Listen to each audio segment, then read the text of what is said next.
Italy's president has asked the outgoing prime minister to stay in office for several more days. Matteo Renzi announced his resignation on Monday after suffering a crushing defeat in last weekend's referendum to change the constitution. The country's leadership now aims to create a caretaker government. Let's get more on the story and speak to our reporter Sarah Morice, who is live in Rome for us.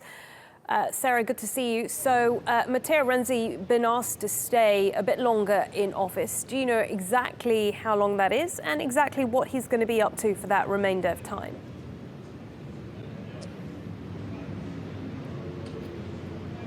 Well, we don't have an exact time frame. There's still a little bit of grey area around all of this. We know the president asked Matteo Renzi to stay on until the parliament passes the 2017 budget. Now, that is supposed to happen at some point this week, and the president then told Matteo Renzi he would be free to go ahead and actually resign and step down.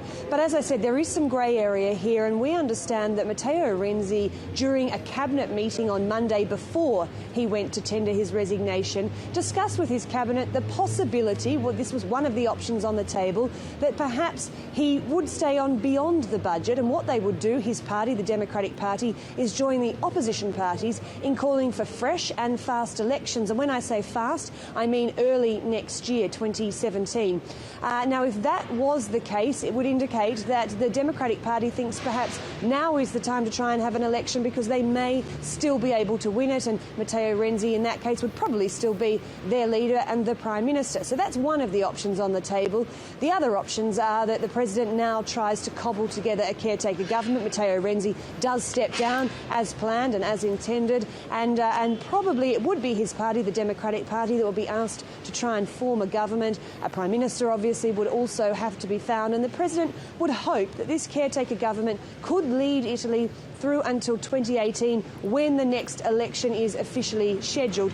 But of course, the opposition parties here, namely the Five Star Movement, which is the main opposition party, it's strong, it's Eurosceptic, and it's actually counting the referendum loss for Renzi as a win for it. Well, they are very much pushing for fresh elections. So what we do have is a little bit of political turmoil, but Italians are used to that. I think they've had close to something like 65 governments in the last 70 years.